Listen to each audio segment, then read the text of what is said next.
What was so tricky about this storm? Because meteorologists forecasted it to do something completely different, and then across 13 states, people were just ill-prepared. First, it's always the first one that people catches them off guard or whatever. And I think they had temperatures that were slightly cooler than the forecast. All it takes is 1 or 2 degrees, and that rain mix changes over to all snow. And it came down really quick, too. Yeah. Just like kind of what we had this morning on a much larger scale. Ours only lasted like an hour. Theirs was a big storm, but it just hit really hard. Yeah. Really hard. Ours was like a winter wonderland, but it did cause some traffic hiccups this morning. It sure did, yeah. Ours definitely snarled up some of the roadways, even just an inch of snow, but that snow is kind of melting away. Big weekend ahead, folks. Yep, it is the opening day of the gun deer hunt season, and we got another round of snow on the way later on tonight and into tomorrow morning. I think there'll be some tracking snow for you deer hunters tomorrow morning here in southern Wisconsin, maybe a little lesser amounts in northern Wisconsin. This is a live look in Waukesha, and you can see in Waukesha that we have a lot of melting snow. Still a little bit of snow here on the sidewalks and grassy surfaces, but certainly a lot has melted away with temperatures above the freezing mark. 36 degrees now in Milwaukee.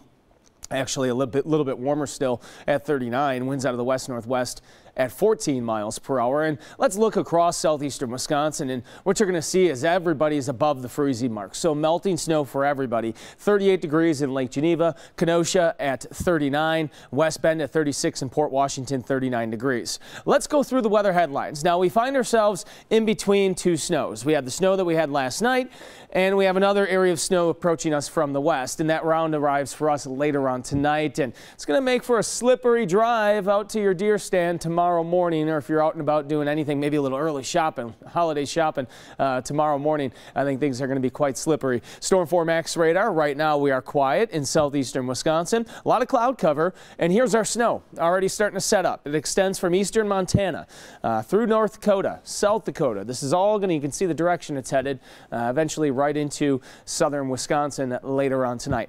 All right, future forecast here. We go through the afternoon. All is quiet. Some breaks in the clouds maybe. Hey, we might get rewarded with a little bit of sunshine. It won't be much, but we'll call it partly cloudy. As we head into this evening, 9 o'clock, you're out on the town. Again, we're looking quiet, I think, this evening, for the most part dry. It's after midnight tonight. You can see the snow spreads in 1, 2 o'clock. This is 2 a.m. on future forecast, and looks like snow for almost everybody by then in southeastern Wisconsin. By 5:30, snow continues, and still maybe a little bit of light snow around at 8, 9 o'clock, but I think things are winding down by then, and eventually just maybe a scattered flurry or two tomorrow afternoon. How much snow are we thinking this time around? I think about 1 to 3 inches for most of the area, and really starting to zone in on that 1 to 2 inch amount for most. Just maybe an isolated spot here could get up to around 3 inches. So not a major snow, but enough to make things slick on the roads and give you some tracking snow for the deer hunters. And if you're going to be traveling across the state, less snow across the north, just trace amounts there. Western Wisconsin might get the most here over towards Platteville, maybe 4 inches or close to it. Okay, your forecast for today,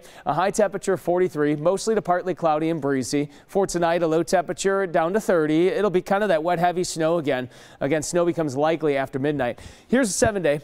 On Saturday, a high of 35. 34 on Sunday, mostly sunny. Keep in mind, average highs are still well in the 40s, so we're still way below normal. 33 on Monday with a couple snow showers. Shouldn't be a big deal. 28 only for the high on Tuesday, and then it looks like we finally change up the pattern next week on Wednesday and Thursday. We could be around 50 degrees again by Thanksgiving. I was about to say Halloween, but that's the wrong holiday at least.